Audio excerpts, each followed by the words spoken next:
What's going on, everyone? Welcome back to another episode of the Primetime Sports Podcast, hosted by Joey McLaury. So tonight, it's a cold Tuesday night here in Boston, back here in the WZBC studio to talk some baseball. I do have about an hour or so before I have to run back to Conti Forum for the BC men's basketball game against Virginia Tech. 9 p.m. start time, late game there. It'll be live on the ACC network. So I have to go back to Conti Forum for that, but before I do that, I do want to talk some baseball here. Then if I have some time, I'll talk about the Super Bowl and also the NBA All-Star game as well. So let's start off with the Red Sox. They made another major splash over the last week, signing former Astros All-Star Alex Bregman to a 3-year, $120 million deal with player opt-outs after the 2025 and 2026 seasons. That's the highest AAV in Red Sox history, the most money a player has gotten in a single year per year on a contract in Red Sox history. So that's very, very impressive considering the Red Sox haven't really wanted to spend over the last 5 years. They just haven't wanted to spend like they have in the past. Obviously, now that's something that's changed over the last year. Making the big trade for Garrett Crochet was something, and then now obviously paying Alex Bregman in free agency shows that the Red Sox are spending money, and they do want to win right now.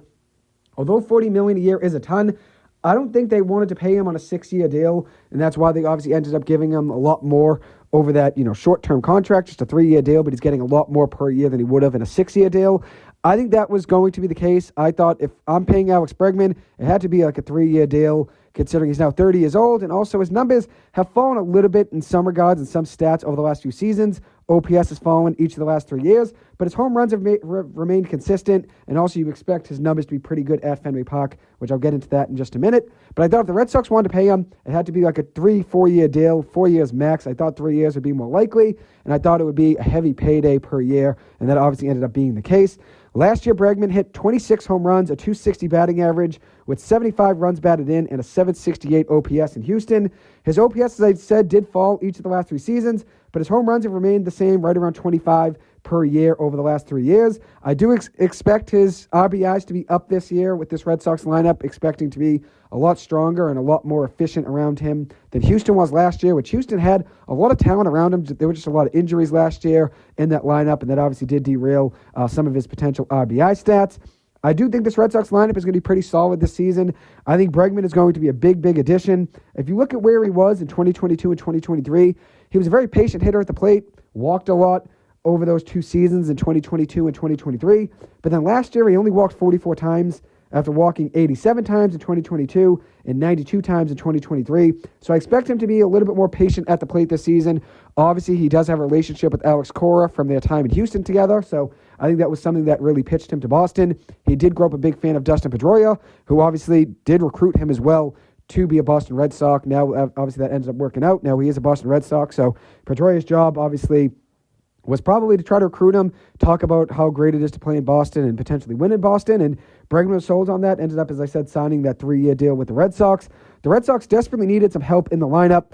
The right-handed hitting in the Red Sox lineup wasn't really there from what it was a few years ago when they were really good back in 2018. They had a lot of great power hitters on each side of the plate. That wasn't obviously the case last year. The Red Sox really only had a lot of lefties, it seemed like, in their lineup, and now heading into this season, once again, it was a lot of left-handed hitting. So they need to go out and get a righty batter. Obviously, letting Justin Turner walk in free agency a year ago, and then this year letting Tyler O'Neill walk in free agency. The Red Sox have been looking for a guy they can really plug in that lineup that's a right-handed hitter that can play every single day.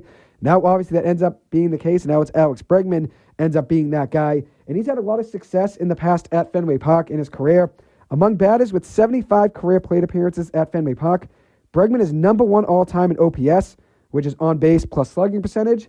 He has a 1240 OPS, 1.240 OPS in his career at Fenway, which is number 1 all-time, as I said, in all-time OPS at Fenway Park among players with 75 plate appearances or more in their career. The next closest is Frank Robinson at 1188. So he's just about 60 points higher than anybody else in Fenway Park history in all-time OPS. So 1240, he's number 1, and then 1188 for Frank Robinson. The only other player with a higher career OBP on base percentage at Fenway Park in their career, and this is among players with 95 plate appearances or more at Fenway, which I know this is cherry-picking a little bit, but these are some stats I saw online, and this is actually coming from Parker Doyle, somebody on Twitter who tweeted this. Alex Bregman has a .490 on base percentage at Fenway Park in his career.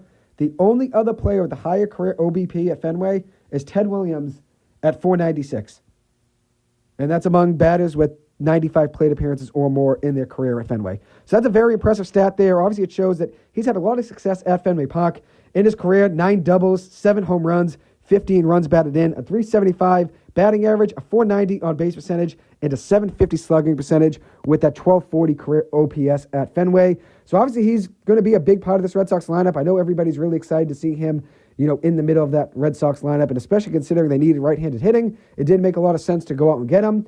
Now this brings up the drama that's been all around the Red Sox over the last day or so, and that's who's going to play third base, who's going to play second base, and who's going to play first base. Because right now there's a lot of drama around Rafael Devers and Alex Bregman, and this brings up the question, who should play third base? Should Rafael Devers remain the third baseman, or should it be Alex Bregman? And in my opinion, it shouldn't even be a question. Alex Bregman is the best third baseman on this team, and he won the Gold Glove last year. He is the third baseman on this team, in my opinion. I know Bregman obviously is now a newcomer, and if you look at Devers, he's been here his whole career, and when he signed his contract back in 2022, I believe it was, when he signed his extension, it was under the Chaim Bloom era, but when he signed his extension back then, he was supposed to be the third baseman of the future. And I get where Devers is coming from. He wants to play third base. I get that. But at the end of the day, it's what is most important for a team to win. And Devers is not as good of a third baseman as Bregman. That's just a reality. I know Devers was the third baseman over the last 5 or 6 seasons. He's been here for a while. Obviously, it's tough to give up that position when it's been the only position he's known as a Boston Red Sox. But the reality is, it's about winning games. This Red Sox team has had too many fielding errors over the last 2 seasons, and it's hurt them win-loss record-wise. They've lost a lot of games because of fielding. And if you have a guy at third base that you can plug in and be a much better defensive player at third, you do that. Alex Bregman won the Gold Glove last year, and I get where Devers is coming from. He wants to play third base. I get that. Considering he signed that money, knowing he'd be the third baseman in the future, but that past regime is no longer here, which I get where Alex Cora is coming from, where he said Chaim Bloom is now in St. Louis, so the guy that offered that contract to Devers is no longer here. And the reality is, things change in sports every single day. Every single day, things change in sports. The Red Sox now have a new third baseman, potential third baseman, and he's a better fit at third base than Devers. It makes sense to put him at third base. If you look at where Bregman was last year, 6 defensive runs saved in 2024, which was tied for 32nd in baseball and tied for 5th among third basemen. Devers was -9. So that's a 15-point swing there in the defensive runs saved stat. Devers was -9 in 2024, which was the worst in the major leagues for a third baseman by far. The next closest was -4, and that was tied for the 11th worst in the major leagues. -9 defensive runs saved. Tied for, as I said, the 11th worst in the major leagues. So it makes sense for Bregman to play third base. He was the AL Gold Glove winner last year, and I think he's a big upgrade defensively over Devers, who's had his time to figure things out at third base. His fielding issues have continued to show up each and every season. Devers had 12 errors last season. Bregman did have 10. 9 of Devers' 12 errors were fielding errors. So his glove is a bigger issue than his arm. As for Bregman, he had 10 errors. Only 3 of them were fielding errors, so, bad plays with his glove. The other 7 of his fielding errors, or errors overall, I should say, were throwing errors. So 3 fielding errors, 7 throwing errors. Tied for 12th in baseball in throwing errors last season. So obviously it wasn't a great year throwing the ball from third base for Bregman. But the reality is he is a better third baseman than Devers. That's just a reality. And you also added what he does at the plate, which I know obviously that doesn't really factor into who should play third base or not. But when you pay a guy $40 million per year, and I know it's only a 3-year deal, you're expecting them to play third base probably. I don't think you're paying a guy $40 million a year for them to play second base. You look at what Bregman did at the plate, as I mentioned in his career at Fenway. Then you also add in his stats, obviously defensively, which he's better. Obviously defensive runs saved at 6 defensive runs saved in 2024 to Devers is -9. So as I said, that's a 15-point swing. And then as for the 236 weighted runs created plus, that's at Fenway in his career. That was a stat I just mentioned. 236 weighted runs created plus in his career at Fenway, which is spectacular. So you look at all these things, which I know, as I said, what you're doing at the plate doesn't necessarily mean you're going to be the third baseman just because you're having a great year at the plate. And Devers is a great hitter as well. I'm not trying to take away from Devers at the plate. But the reality is, you don't pay a guy $40 million a year for them not to play third base. A primary position, obviously a very important position considering the Red Sox have had a lot of errors at third base over the last 4 seasons, which Devers has had his chances to figure things out. And he repeatedly said yesterday in interviews that he's not moving to first base, he's not moving to DH. But the way I feel about it is he's had his time to fix these issues. You don't pay Bregman $40 million a year just for him to play second base. That's just how I feel about it. Even if he starts the year at second base, I think it's only a matter of time until he's at third base. It's only a matter of time until he's playing third base for the Red Sox at Fenway Park. That's just how I feel about it. And I know Devis said he felt betrayed, but the reality is that he got paid the big money under Chaim Bloom's tenure because of his ability at the plate. It wasn't his fielding. Has he shown flashes on the field? Definitely. There are moments when Devis makes a great spectacular play, dives, gets up, and throws a great throw across the diamond, where you're like, wow, I wish he just did this every single time the ball was hit his way. But the reality is, the fielding issues have been a mess over the last few seasons. It's costed the Red Sox some wins as a whole. I mean, as a team, the fielding issues have costed the Red Sox a lot of wins over the last 2 or 3 seasons. And as I said, Devis has shown flashes, but it's really not consistent enough at third base. And I know Tristan Casas said today that Devis is the best third baseman in baseball and that Bregman should be at second base. And he also made the comment that the young top 3 prospects, Marcelo Meyer and Roman Anthony and Christian Campbell, should stay in the minor leagues for now. I think Casas is only making these comments because he's feeling the pressure of the domino effect that happened when the Red Sox signed Alex Bregman. If Bregman steps in and he ends up being the starter at third base, that moves Devis over probably to first base and maybe Casas out of the lineup, depending on what the Red Sox do with obviously the situation surrounding Masataka Yoshida. But I think Casas feels a little pressure there. I think that's why he feels like if Devis stays at third base, Casas is going to stay at first, so he feels better about his own certainty where he stands, obviously in the infield, if Devis stays at third base. As I've said, though, I would leave Tristan Casas at first base. I would not move him. If it's up to me, this is my Red Sox lineup on opening day in Texas.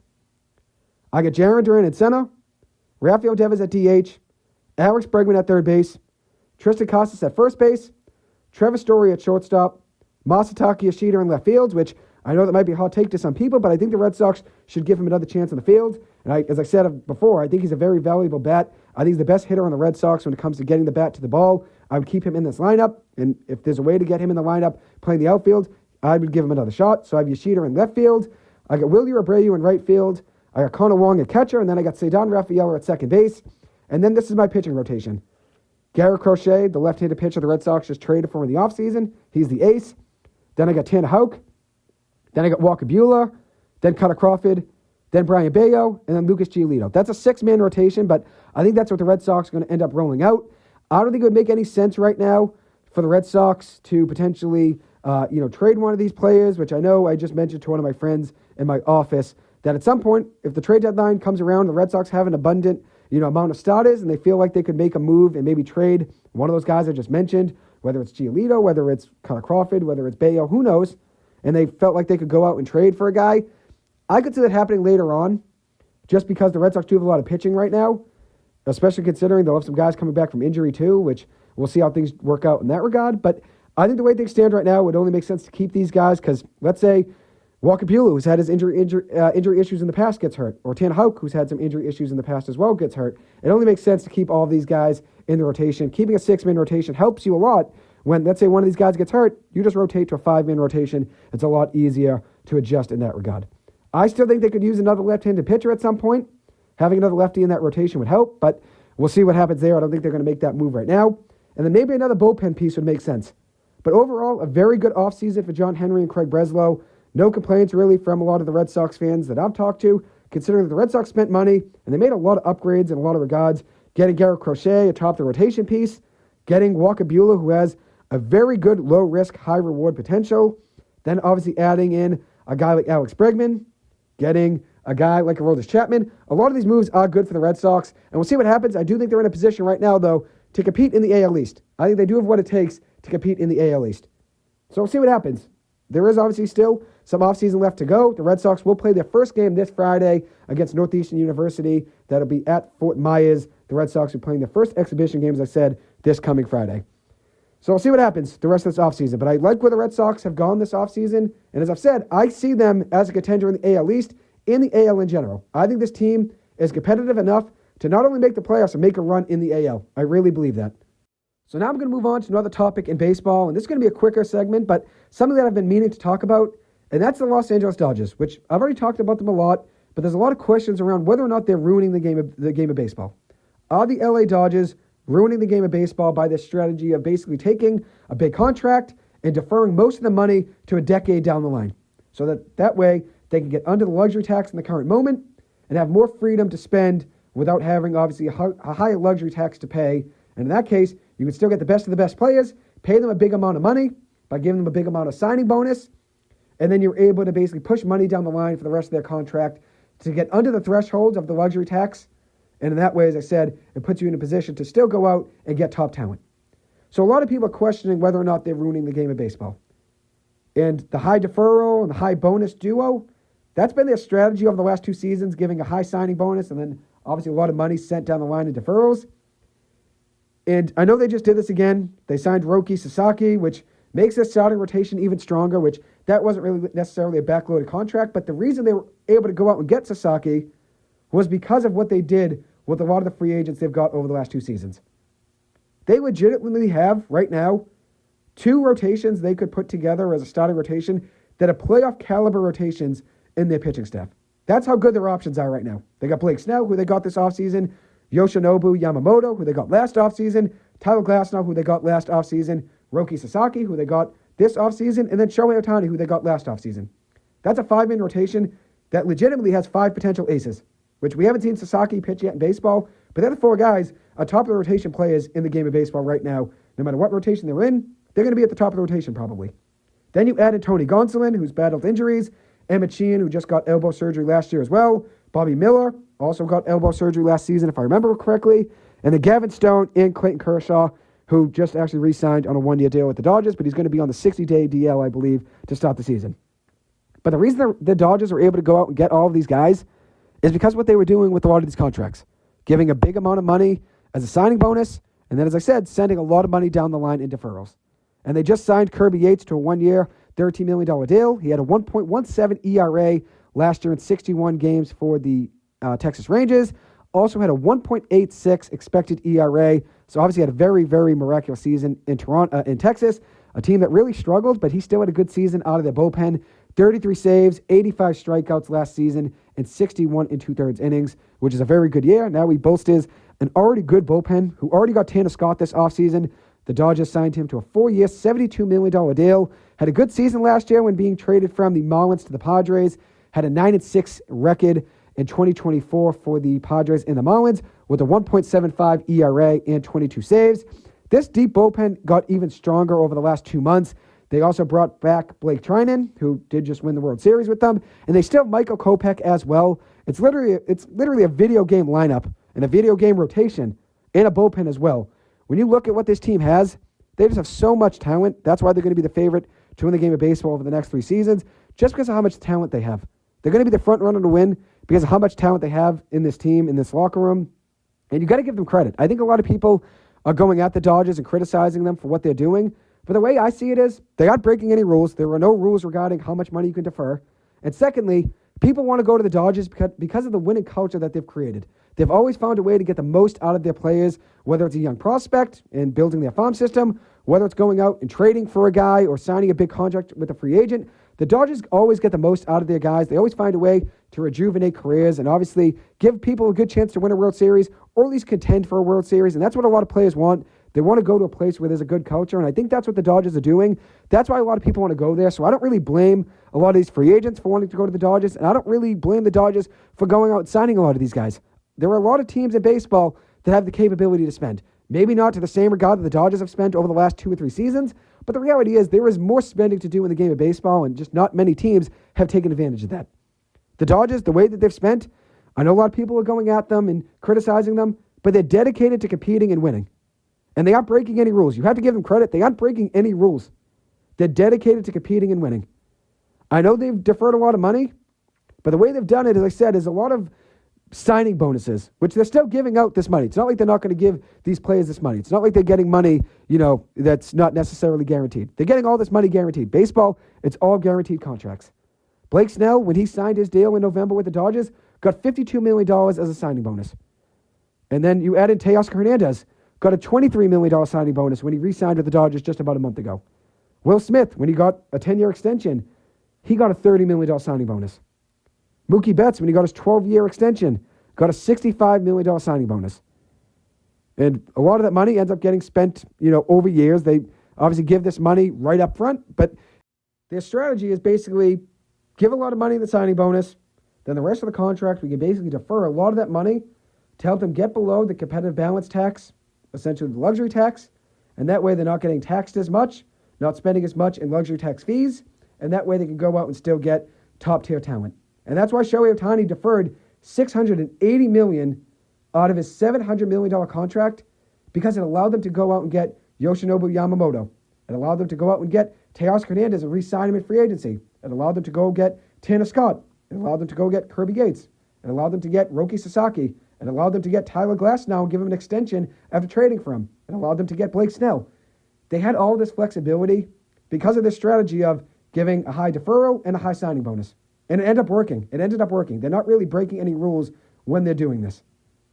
And I know that they've had a lot of money stack up in deferred salary, which it's actually $1.039 billion. So just about $1.04 billion of deferred salary they've committed and accrued over the last 5 off seasons. The last 5 years, the Dodgers have spent just about $1.04 billion in deferred money. And this is actually according to Spot Track.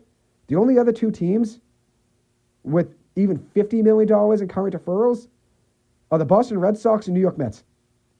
The only other teams with $50+ million in current deferrals are the Mets and the Red Sox. Then you're looking at the Dodgers, and they've basically given up $1.04 billion over the last 5 seasons. And the Mets and the Red Sox, that stat wasn't necessarily specific. I think it said current deferrals. So that means currently, right now, in the moment, they only have about $50+ million in money that's going to be guaranteed in deferrals. But the Dodgers are much different. The last 5 seasons, which you combine everything together, it's $1.04 billion in deferred money. But like I said, they're not really breaking any rules. Should there be a Major League Baseball salary cap? I don't think necessarily there's going to ever be a salary cap. It would be really difficult to implement one, especially on a whim. I think if they would ever have a salary cap, it would have to be in the next collective bargaining agreement. And then after that, there would have to be a 3 to 4 year buffer window for teams to work with to try to get under the, necessarily whatever the salary cap's going to be. What can the MLB right now do to fix things? What can they do right now to fix things? I think they could maybe utilize some sort of rule regarding deferred money. And I think that would obviously chip away at what the Dodgers are doing right now and hurt their strategy a little bit. But maybe having some sort of rule where you have to pay, let's say, 75% of a player's contract before the last year of their deal is over, which is a major adjustment considering what things are right now. There's no, necessarily a rule right now regarding deferred money. So if you basically have to pay 75% of a player's contract before the last year of their deal is over, that would definitely change a lot of team strategies. So we'll see what happens. I don't think there's necessarily ever going to be a salary cap in baseball. I do think there needs to be a salary floor at some point. I wrote a paper on that. I think it was in December of 2022 during my senior year. I said that there should be a salary floor in the game of baseball. But when you do a salary floor and there's a minimum spending that each team has to spend, it does inflate some contracts. You're going to have some overpaid players, like we saw in the NBA with Nick Batum getting a crazy amount of money from the Charlotte Hornets, Timofey Mozgov getting a crazy amount of money from the Lakers. You're going to see some heavy contracts, maybe even another one being Evan Turner getting a heavy payday from the Portland Trail Blazers. You're going to see some inflated contracts because teams are going to basically just say, hey, we have to spend on some free agent to get above the salary floor. So let's say, whoever's a free agent, we're going to have to give them an extra $5 to $10 million per year just to try to get above that salary floor. So it does give an incentive to just basically pay a guy just to pay a guy and not necessarily to pay for need or pay because that player is worth that money. So that is somewhat that does take away from the salary floor. It's going to inflate a lot of contracts and give a lot of guys certain amounts of money that they might not, necessarily be valued at, by other teams in baseball. But the reality is there needs to be something that baseball has to do to try to make it a little bit more competitive among the teams. And that's not taking away from what the Dodgers are doing. I'm not saying that what the Dodgers are doing right now is wrong. It's not. There's no rules against it. You cannot blame them for what they're doing right now. They're dedicated to winning. They've always done whatever it takes to try to put out their competitive lineup and a competitive rotation. You can't take away from that and what they've been doing. And they've also been great at building a farm system, which this offseason they've bolstered their farm system a little bit, going out and trading for Mike Sirota, a prospect that I'm very, very high on, and I've talked about him now on the radio over the last few seasons, and then even just about a month ago when he got traded from the Reds to the Dodgers in the Gavin Lux deal. They've always found a way to build their farm system. Mike Sirota is an underrated player right now, but this is a guy one day that could be a piece to their major league roster and be a good contributor for them. They've always found a way to build talent for the future and right now in the current moment, and that's why I really can't necessarily knock them for that. I can't. But I do think baseball could do something to try to incentivize some teams to spend, and that could be a salary floor. And we'll see what obviously ends up happening in the future with the next CBA, but as of right now, the Dodgers aren't doing anything wrong. they aren't.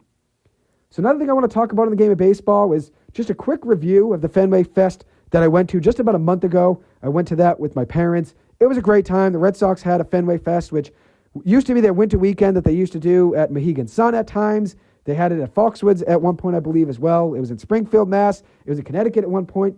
Then the Red Sox this year had their first Fenway Fest at Fenway Park, which me and my parents went. It was an awesome time. You got to see a sneak preview of the Netflix show that is basically about the 2023 Boston Red Sox, or it was actually the 2024 Boston Red Sox.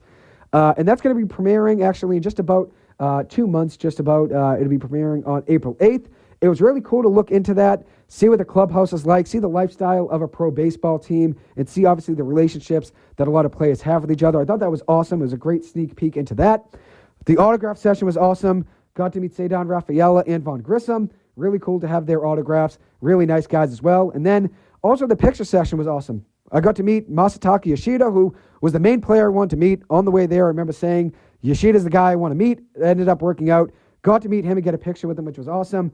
Got to meet Connor Wong and Nick Sogard as well. 3 really good guys. And obviously, guys I'm going to root for, especially when you meet a player and they're really respectful and really nice. You're always going to root for those guys even more. I'm a Red Sox fan. I would root for these guys anyways.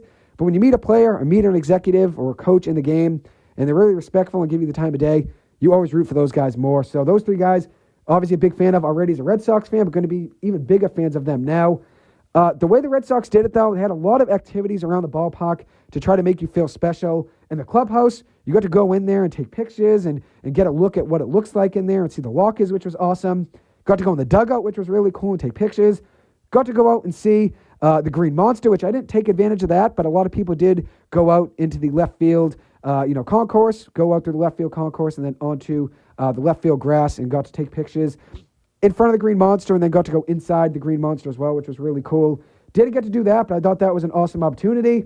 The batting cages were open as well, where fans could basically go in and be able to hit. The line was really, really long, so obviously I didn't end up getting to do that either, but still really cool that they did that. They had some ice glaciers outside the stadium as well. So they made everybody feel special. They really left a lot out there for you to be entertained with, which I thought was really awesome. And I thought there was great morale around the fan base during that day. I wish they really did Fenway Fest every single weekend. Credit to John Henry and whoever else organized that at Fenway. I'm sure he had a lot of people, that contributed to setting that up. It was a great day overall. The people working there were really nice. Obviously, meeting the players was really, really cool. They were really nice. It was a great day overall, and I think that was very good for the fan base. And this was before they paid Alex Bregman. Now the fan base is even more electric, and people are a lot more high in the Red Sox right now than they were a month ago. But at that Fenway Fest, you could just feel the love and the passion for the Boston Red Sox. Even though the results have not been what we've wanted them to be over the last 3, 4, 5 seasons, just about for the most part, there was still a nice and a beautiful passion around the fan base that day. It was a beautiful electric environment. You could just sense everybody was still locked in. There's still diehard fans. Win or lose, people are going to still show up to Fenway Park in general. And that day, it was a snowy day. It wasn't a beautiful day at Fenway. It was a snowy day, cold day out there, but it was still a special day overall. And the Red Sox did great in making you feel appreciated, which is something you should always do. You should always make your season ticket holders and your fans feel appreciated, which is something that BC does very well, with pregame field access to season ticket holders for football games. You always want to make your season ticket holders feel special and show them that you appreciate them. And I thought the Red Sox did that very, very well. Just top tier that day. Everything was a great experience. So no complaints about that day at all. I wish they did Fenway Fest every weekend. As I said, it was really an excellent day and something that I'll have for memories, for the rest of my life, which was awesome. So now I'm going to move on and talk about the Super Bowl really quick. Let me check the time here. So I have probably about another 10 minutes. I'll probably hold off on talking about the NBA All-Star Game, but we'll see when I get over with the Super Bowl. So the Super Bowl is now over a week ago, so obviously it's old news at the end of the day, but I'm going to give my thoughts on the game really quick. Obviously it ended up being a game that was all about the Philadelphia Eagles pass rush, which was just ridiculous in that game. Ended up helping the Eagles win that one 40-22 over the Kansas City Chiefs. The game was not as close as that score looks, to be honest. The Eagles pass rush was just a running faucet all night long, getting through that Chiefs offensive line. There was just no way to stop them. And what I mean by running faucet is, just like a running faucet, if there's no way to stop it, it just keeps running. The Eagles pass rush, there was no way for that Chiefs offensive line to stop them. They just kept running and kept getting through and kept creating pressure on Patrick Mahomes all night long.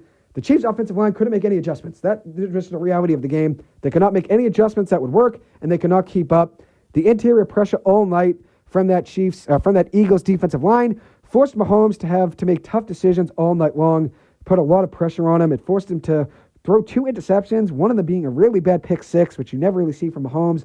Also had a fumble lost in the game. Per next-gen stats, the Eagles did not blitz across 42 dropbacks in Super Bowl 59, just a fourth defense to not blitz in a game in the next-gen stats era, which is very, very impressive. They did not blitz the entire game and had constant pressure all night long.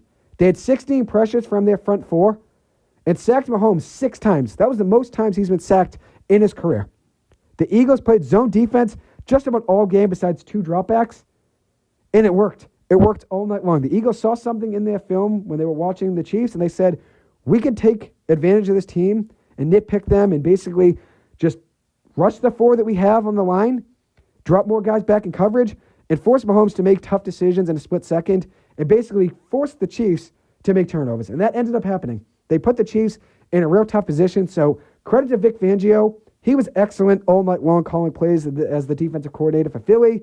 He held Mahomes to the second worst performance by expected points added in a single game in his career. Mahomes had a minus 19.3, negative 19.3 for his expected points added in that game. The second worst performance of his entire career.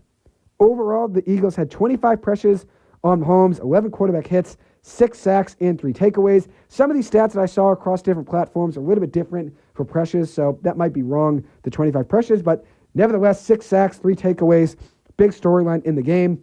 Mahomes was pressured on just about 40% of his dropbacks in the first half.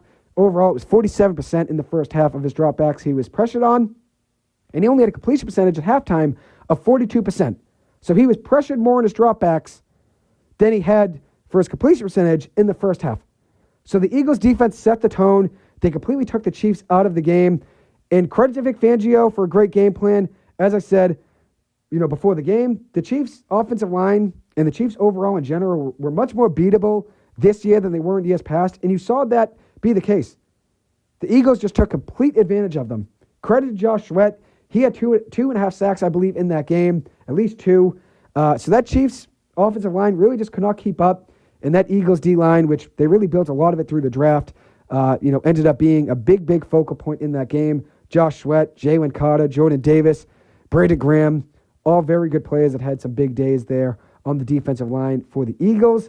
Jalen Hurts did play well, even though they really didn't need much from him in that game. Passed 17 of 22 for 221 passing yards, 2 passing touchdowns, an interception, and then I also added 11 carries for 72 yards on the ground and a rushing touchdown. They didn't really need much out of him, considering they were up by a ton. He did have basically the Dagger touchdown, which was just about a 50-yard, beautiful strike of a throw in the air to basically put the Chiefs out of reach, which ended up making it from, I think it was a 3-possession game to a 4-possession game in the second half, and just completely took them out of the game. It was a beautiful throw by Jalen Hurts, who had a very good game. But as I said, they didn't really need much from him. It wasn't really his best game I've seen from him because they didn't really need much from him. They didn't need, 4 touchdowns and 400 yards passing. They didn't need the biggest game of his career. They just needed him to be, smart and execute well, not turn the ball over, and he did just that in that game. Very impressive game for Hurts. As I said, they didn't really need much, but still a very good game overall. Saquon didn't really need much from him either in this game. When your defensive line and your defense is forcing that many turnovers and putting that much pressure on Mahomes and the Chiefs all game, the offense really didn't need to do that much to carry this team to a victory. Saquon had a quieter game, 25 carries at 57 yards, did add in 6 catches for 40 yards in the game. At the end of the day, didn't really need much from him, as I said. And it was a very impressive year for Saquon overall. And I know it's tough as a Giants fan to see him go to Philadelphia, but I think my sister said it best the other day. We've come to terms with him going to Philly at the end of the day because obviously it's a business. The game of football is a business. You're going to go where you have the best chance to win, where you can also get the most amount of money. And both of those things worked out very well for Saquon. Got top dollar that he wanted and also got a chance to win the Super Bowl and ended up winning the Super Bowl, which is very special. So it's tough to see him go to Philly, but at the end of the day, I'm happy that things worked out for him. Obviously, things didn't work out in New York necessarily, but it ended up working out, leaving the Giants, going to the Eagles. Not only did he get paid, but he also won a ring as well. Do I think he wanted to be back as a Giant? I don't think so, honestly. I think the Hard Knocks series portrayed things in a way where it made it look like it was all the Giants, and they didn't really want to bring him back. So it played in Saquon's favor heavily by making the Giants look like they were the problem necessarily. But I don't know if necessarily either side was a problem. It's just Saquon wanted a certain amount of money that the Giants didn't want to offer him that offseason. The Giants didn't really value paying a running back during a rebuild, which makes a lot of sense.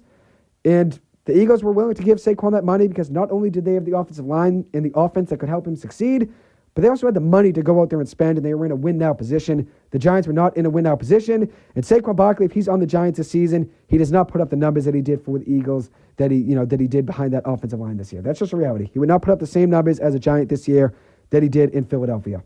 Do I think he wanted to be back with the Giants? I don't think so, as I said. I think he wanted to leave to get paid and also have a chance to win. So I think things did work out for him in that regard. The Giants did offer him similar money after the 2022 season ended, so it was the 2023 offseason. They did offer him a similar contract that he got from Philly after the 2023 season ended, so in the 2024 offseason. So just about a year apart, the Giants offered similar money, a year prior to what the Eagles, paid him. And obviously things didn't work out for the Giants in that regard, letting him walk in free agency and letting him go into Philly. But I think it was the right decision at the end of the day, letting him leave. I know the Giants probably wish they got something in return for him, but the reality is paying a running back during a rebuild, especially when the Giants don't have an offensive line, they didn't really have the offense to support them, and obviously weren't in a win-now position. You don't pay a running back, which is a luxury position essentially. You only pay a running back when you have the capability to do so, and you have the system to do so, and you also are in a position to win. The Giants just were not in the position to pay a running back a luxurious amount of money, so it made sense to let him go. I know they probably wish they maybe got something in return, but the reality is, it's tough to franchise tag him a second year in a row. The Giants didn't want to go through with that for another offseason, and I think it made sense for the Giants to let him go. As I said, the circumstances are tough letting him go to Philly, but things did work out for Saquon. It is a business at the end of the day. So that brings up the question, is this the end of the Chiefs dynasty? I know a lot of people have talked about this over the last week. Who knows at the end of the day? We'll see how things play out. But I don't think you can really just close the book on them because they lost the Super Bowl this year. And I know they've now lost 2 Super Bowls, in kind of a blowout fashion, one to the Buccaneers and now one to the Philadelphia Eagles. But Mahomes is still on the path, I think, to still be one of the best players and the best quarterbacks of all time. I still think he's in the same conversation as Brady when his career is said and done. They each had 3 rings before their age 29 season. Brady had 0 MVPs at that point to Mahomes' 2 before their age 29 season, which is pretty interesting. And after Brady won his 3rd Super Bowl in 2004, he had a 9-year drought without a Super Bowl win. And it's hard for me to imagine that Patrick Mahomes won't win another Super Bowl for the next, 7, 8, 9 years. You never know at the end of the day how things are going to work out. But I don't really expect Mahomes to not win a Super Bowl over the next 9 seasons. But we'll see how things play out. As I said, you can never guarantee that he's going to win another one. I know a lot of people expected, in the past that other quarterbacks would win one when, they lost a Super Bowl and then they ended up never making it back. That's just a reality. Dan Marino being one of them. Sometimes you never make it back to the Super Bowl. I know that and I get that. That's why it's really tough to make it and have the success that Brady had in his career and have the success that Mahomes has had in his career so far. It is very, very tough to make it to the Super Bowl and win. But I don't think you can just close the book on the Chiefs dynasty. Patriots fans, I know we're rooting against Mahomes and the Chiefs, but I think you do have to respect Patrick Mahomes. And I'm a fan of Mahomes. You can't not appreciate his greatness. You have to appreciate his greatness because if you choose not to, you're going to look back and see that you missed out on a type of success that's not common, and you're missing out on a standard that's very, very elite. Patrick Mahomes is just like Tom Brady, LeBron James, even Aaron Rodgers to some degree. I know he only won 1 Super Bowl, but these are guys that were top players in their respective sports, at their respective positions, for more than a decade. It is really, really hard to stay on top in each of those sports, basketball and football. And those players did it. Rodgers, Brady, LeBron James. Just a few examples that I wanted to give. And another one now, potentially being Patrick Mahomes. I know he hasn't played, 10 years just yet, but he still has had a lot of success in his career over the last, 6 years, being able to win 3 Super Bowls. That is very, very special. That's a very, very special amount. That's not a lot of quarterbacks can say they've won 3 Super Bowls. I think you have to appreciate those players that I just mentioned and their success and their greatness while you can, because they don't come around often and they don't stay forever. There's a reason that each of those players I mentioned are seen as, a class of their own. And Kevin Durant being another one I want to mention. Won a couple rings with the Golden State Warriors, and I know a lot of people want to criticize him for that, but Kevin Durant and his ability to still score is still ridiculous. And I feel like we've not appreciated Kevin Durant's greatness enough. And I know a lot of people look at his legacy and they say it's tarnished because of his decision to go to Golden State, and I wasn't a fan of that move either. But I think when you look back at Kevin Durant's career as a whole, he's one of the best basketball players of all time. He's my GOAT, in my opinion. I've mentioned this before. Kevin Durant is the best basketball player of all time, in my opinion, because of his ability to score the ball at all 3 levels. You can never stop Kevin Durant. Just like I said, the Eagles' defensive line was running faucet in that game. Kevin Durant's scoring ability is a running faucet. You can never stop it once it gets going. Kevin Durant, once he gets going, you cannot stop him. He's good for just about 25 points every single night he plays in because of how prolific of a scorer he is, and he has stayed his whole career. He has stayed an excellent scorer his entire career. And the only other season that Kevin Durant didn't average 25 points or more per game in his entire career was his rookie season. He's averaged 25 or more points per game his entire career, season by season, besides his rookie year, if I remember correctly. I think he averaged just about 20 a game his rookie year, and then every year after that has a 25-plus points per game. And he's still doing it, obviously at an older age, but he's still an elite basketball player, and that's why that's another player that I'm going to add to that greatness category. Someone that you have to appreciate while they're still playing, because once they're gone and their careers are said and done, and they're gone, obviously, and they retire, you're not going to see that greatness necessarily happen again. They're in a class of their own for a reason. You don't see greatness like Aaron Rodgers, Tom Brady, LeBron James, Kevin Durant come around that often. You don't. That's just a reality. That's why they're great, because there's so few players that have had the success and obviously the stamina to keep going their entire career and have that durability to be that successful and that elite for that long, for the longevity of their career. Not many people are able to have that career that those guys that have had. Those guys I just mentioned, obviously, are greats for a reason. So anyways, those are my thoughts on the Super Bowl. I'm not going to close the books on the Kansas City Chiefs as a dynasty. I know a lot of people are rooting for that, but I'm not going to close the books and say that they're over with and say, their dynasty's over with because now they've won 2 Super Bowls. They've won 3 Super Bowls, but they've lost 2 Super Bowls by double-digit, scoring, differences in each of those 2 games. I'm not going to say they're necessarily done. I mean, tough Super Bowls happen. I think to some degree, this era of sports, we criticize players for making it to the big game and losing in the championship more than we criticize players for not making it to the big game and not having that opportunity to either win or lose, in the big game. That's how I feel about it. And in other words, and I'm going to put it in better words, probably a little bit easier to understand, I think the way we see a lot of players nowadays is we would rather criticize a player like Patrick Mahomes for losing in the Super Bowl this year rather than criticizing another player, let's say like Lamar Jackson, which I love Lamar Jackson, but this is just an example. We criticize Patrick Mahomes more for having a tough Super Bowl performance and really struggling for just about the entire game besides garbage time in the fourth quarter. We criticize Patrick Mahomes more for those struggles in the Super Bowl than we do for players that didn't make it to the Super Bowl and didn't have that opportunity to potentially win or obviously, unfortunately, lose in the Super Bowl. I think we criticize more players for making it and losing, which shouldn't be the case. Mahomes obviously has had a very, very good career. If he's made it now to 5 Super Bowls in a very short amount of time, you got to give him credit. You got to give him credit where credit is due. Obviously, he does have a good situation around him, a good offensive system. Andy Reid, a very, very good head coach and a very strong, offensive-minded head coach as well. Then you add in also the weapons he's had in his career and stuff like Travis Kelce and Tyreek Hill. And obviously a good offensive line for a good amount of his career too. But Patrick Mahomes, I don't think you necessarily take away from him just because he lost, this Super Bowl this year and obviously lost to the Bucs a few years ago as well. I don't think you could take away from that. I really don't. I know a lot of people are going to look at it and say he's lost, the big game, which it happens at the end of the day. Guys lose the big game. LeBron James lost some NBA Finals in his career, and he's won some NBA Finals rings in his career too. That's just a reality. That's how it goes. When you get to the big game, you're going to win some, you're going to lose some. Tom Brady won 7, obviously, but lost 3. Lost 2 to the New York Giants and 1 to the Philadelphia Eagles. That's just a reality of sports. You're going to win some of the big games. You're going to lose some of the big games. I don't think you can really stamp the book closed on Patrick Mahomes' career, and I still think he's on the trajectory to be the GOAT or, in the same class as Brady when all is said and done. I think it's hard right now the way things stand. Yes, Brady's obviously had a better career than Patrick Mahomes, where Brady is right now with 7 rings and Mahomes right now is 3. Yeah, obviously 7's better than 3. But I think when all's said and done, I still think Patrick Mahomes will still be in the same class as Tom Brady. I don't think necessarily because he lost 2 Super Bowls that now, there's a huge gap between them and Mahomes is never going to catch up. We'll see how things play out. Who knows if it's guaranteed he ever makes it to another Super Bowl. That's just reality. You never know if you're going to make it back. Like I said with Dan Marino, you never know if you're going to make it back to another Super Bowl. That's just how sports are. Things change obviously every single day. Players leave in free agency. Trades happen. Draft picks, end up being, makes and misses. That's just reality. Things happen the way they do. But I don't think you can necessarily discount Patrick Mahomes' career because he lost 2 Super Bowls. That's just the way I feel about it. Anyways, that's going to wrap up this episode. I'm going to probably hold off for my All-Star Game review and do that sometime later this week on the NBA All-Star Game. But thank you guys so much for taking the time to listen to this.